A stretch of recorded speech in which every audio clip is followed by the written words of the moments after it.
इमाम आजम अबू हनीफा रहमतुल्लाह अलैह की शख्सियत यह है कि आपके अंदर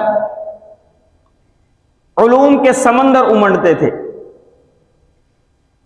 और जो इल्म में दूसरा बड़ा हो इल्म का, उसका इतराफ करना चाहिए।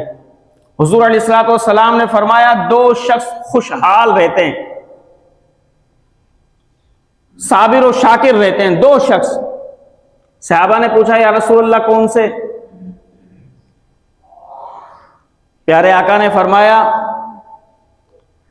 एक वो शख्स खुशहाल रहता है, साबिर और शाकिर रहता है कि जो अपने से ज्यादा इल्म वाले की इक्तिदा करे, उसके पीछे चले। और दूसरा वो शख्स खुशहाल रहता है कि जब भी दुनियावी एतबार से देखे तो अपने से ज्यादा दौलतमंद को ना देखे, बल्कि अपने से कम दर्जे दौलतमंद को देखे, ताकि वो शख्स अल्लाह की बारगाह में शाकिर हो जाए कि या अल्लाह, तेरा शुक्र है कि तूने मुझे इससे बेहतर बनाया। तो उलमा फरमाते हैं, प्यारे आका अलैहिस्सलातु वस्सलाम ने भी कहा कि अपने से ज्यादा इल्म वाले की इक्तिदा करो। और हमसे ज्यादा इल्म वाला कौन है? इमाम आजम अबू हनीफा रहमतुल्लाह अलैह। और इमाम आजम अबू हनीफा रहमतुल्लाह अलैह का ज़हानत का आलम क्या था? अब आप इस वाक़े से अंदाजा लगाएं, जिसके हम मुक़ल्लिद हैं, जिनकी हम तकलीद करते हैं, जिनके हम पीछे चलते हैं। कुरान कहता है, यौम नदउ कुल्ला उनासिम बिइमामिहिम, क़यामत के रोज हर शख्स अपने इमाम के साथ लाया जाएगा।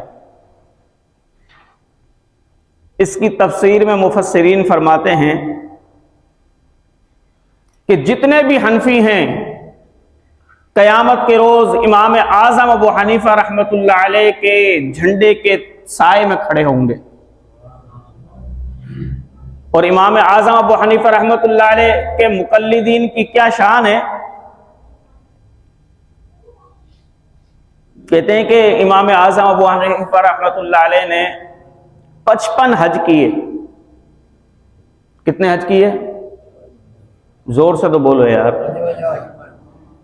55 हज किए। जब आखिरी हज किया ना, तो बूढ़े हो चुके थे। आपने ख्याल किया, पता नहीं मुझे जिंदगी में दोबारा हज नसीब हो भी ना हो, जिस्म कमजोर हो चुका है, जान नहीं है।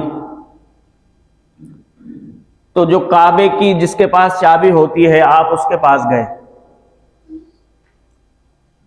आपने कहा कि भाई, अल्लाह के घर का दरवाजा खोल दो,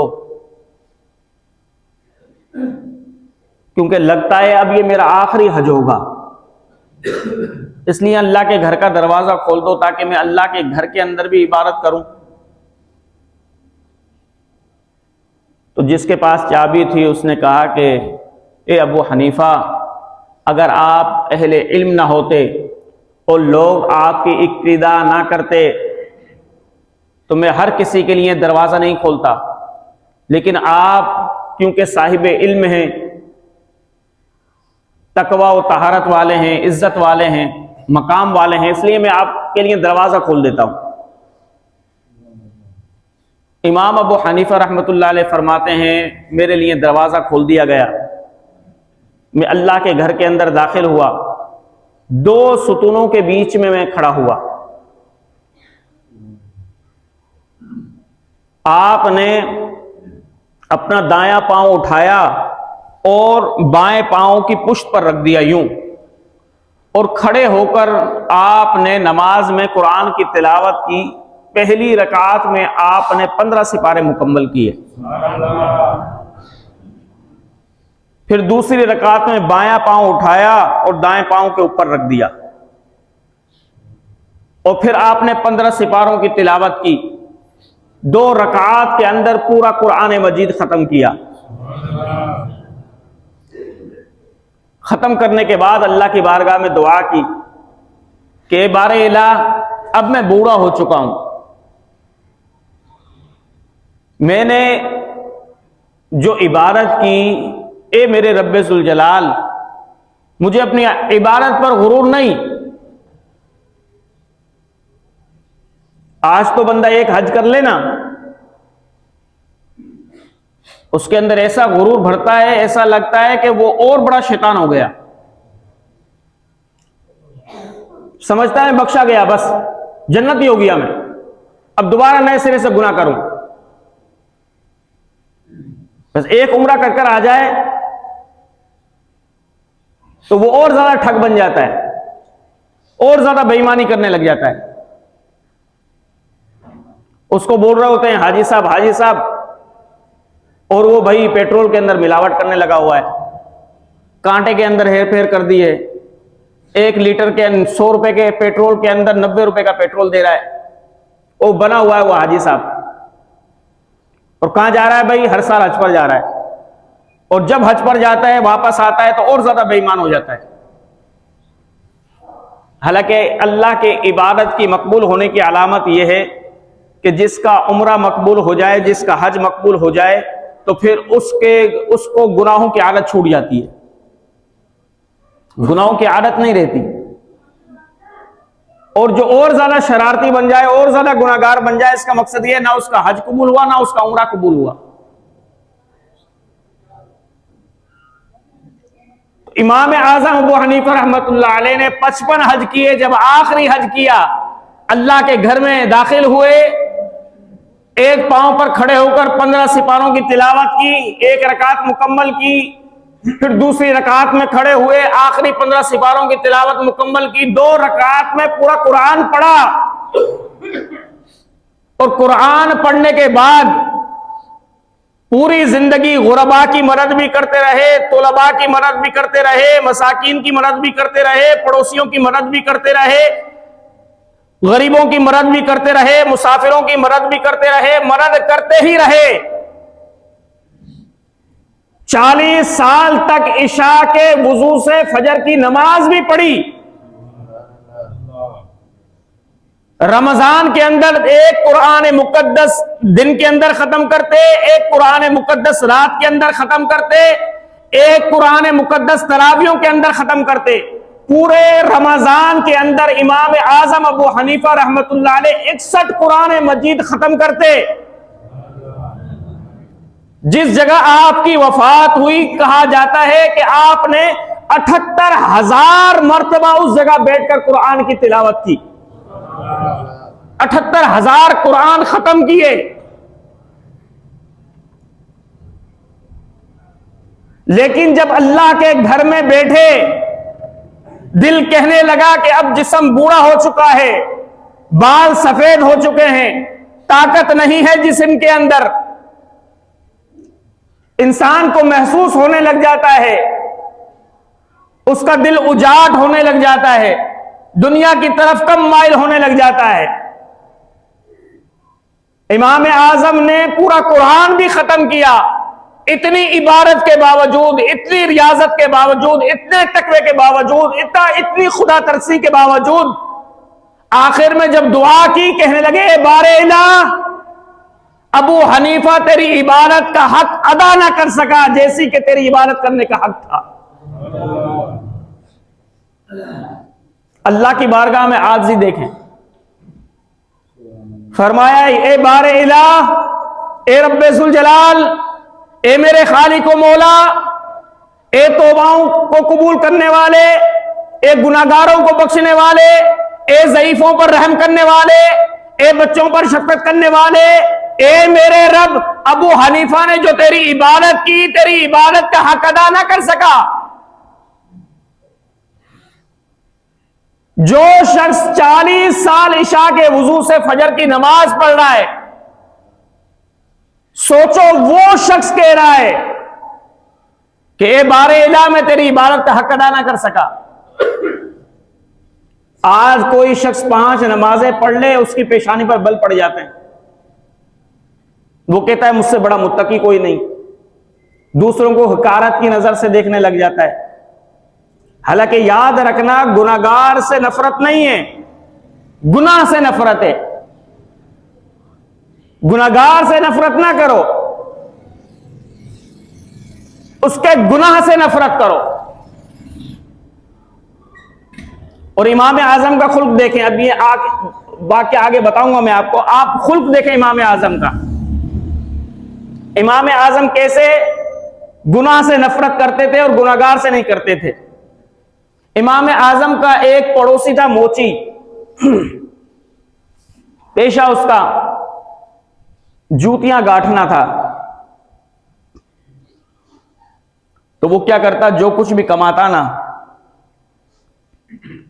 रात को शराब मंगाकर अपने दोस्तों को बुलाकर खूब शराब पीता। जैसे ही रात शुरू होती, और इमाम आजम की रात कैसे शुरू होती, जैसे ही आप देखते लोग सो गए, आप छत पर जाते, मुसल्ला बिछाकर अल्लाह की इबादत में खड़े हो जाते।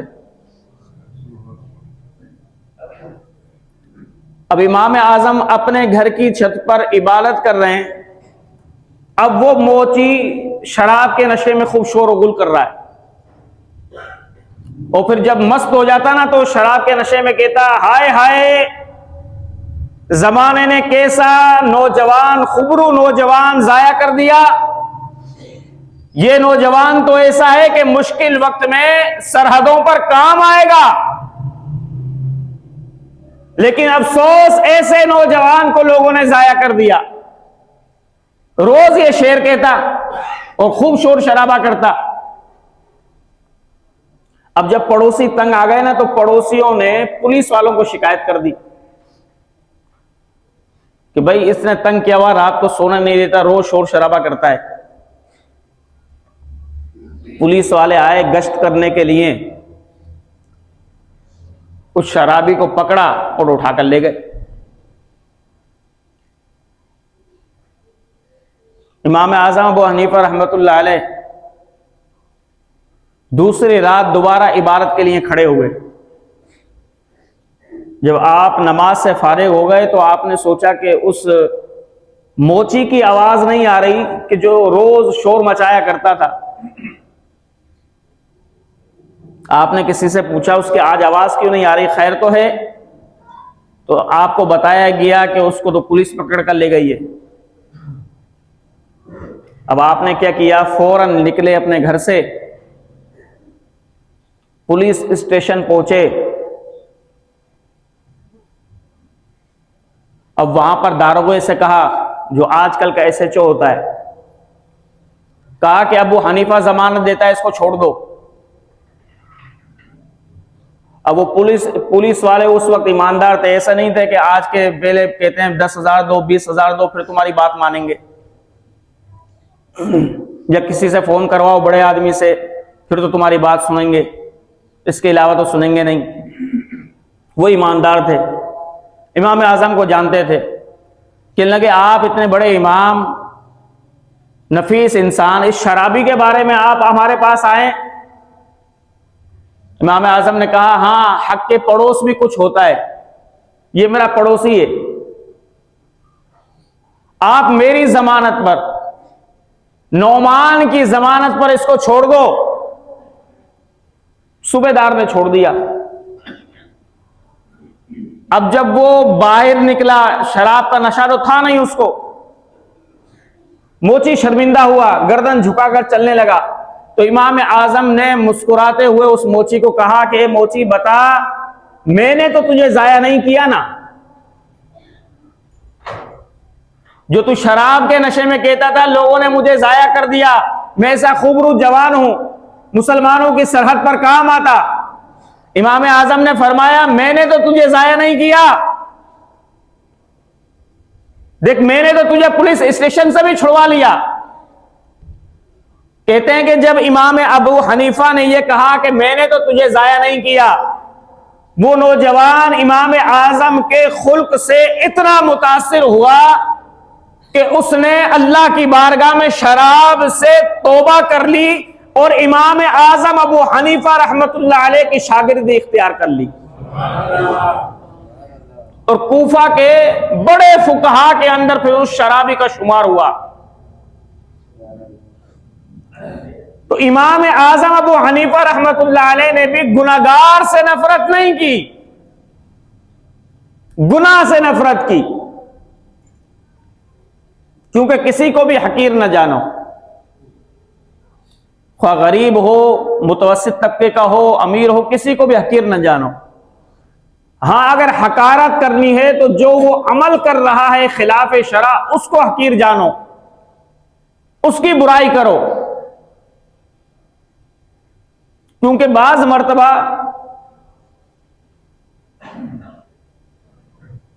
बड़े बड़े गुनाहगार भी वाकयात में आया एक जुमले की वजह से बख्श दिए गए। अगर कहो सुभान अल्लाह तो बताऊं वाकया। कहते हैं एक नौजवान था शराबी, रोज शराब पीता। उसका बड़ा भाई था, अपने छोटे भाई को आकर समझाता है कि मेरे भाई शराब ना पिया कर, अल्लाह रब्बुल जलाल ने शराब को हराम करार दिया है।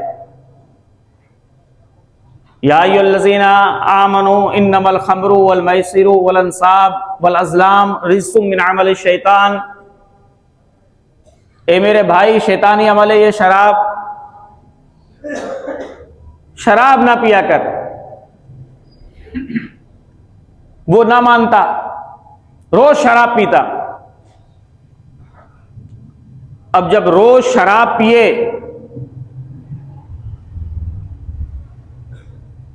अब आखिरी रिजल्ट क्या होगा? गुर्दे खत्म हो जाएंगे, अंदर बीमारियां पैदा हो जाएंगी पेट के, जब रोज शराब पिएगा। वो नौजवान भी, छोटा भाई भी रोज शराब पी पी कर बीमार हो गया। आखिरी वक्त जब आया ना, तो उसके बड़े भाई ने, जो अल्लाह वाला था, वो कहने लगा, भाई मैंने तुझसे नहीं कहा था बदबख्त कि शराब ना पिया कर, शराब ना पिया कर। शराब पीने की वजह से तूने अपनी जिंदगी भी तबाह कर ली। अब जा रहा है इस दुनिया से, अब तो तुझे अल्लाह नहीं बख्शेगा। सारी जिंदगी शराब पी, अल्लाह तुझे नहीं बख्शेगा। हालांकि बेचारा वो इबादत गुजार तो था बड़ा भाई, लेकिन दीन का इतना ज्यादा इल्म नहीं था। भाई अगर अल्लाह को बख्शना हुआ तो क्या मुझसे पूछकर बख्शेगा? भाई मौलाना अशफाक बख्श दूं या आपसे पूछकर बख्शेगा? वो तो रब है, जिस पर चाहे रहम कर दे।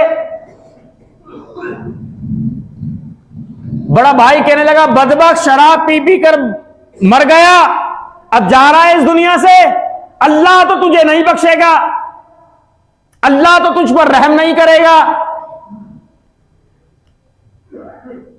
अब जब इंसान के अंदर ताकत ना रहे ना, जिस्म में कमजोर हो जाए, नकाहत आ जाए, शराब पीने की सकत भी ना हो, तो उस वक्त इंसान को अफसोस होता है। फिर जब गुर्दे खत्म हो जाएं, जिगर खत्म हो जाए, तो फिर वो कहता है तौबा तौबा तौबा तौबा, या अल्लाह अब तौबा, अब तौबा, अब तौबा।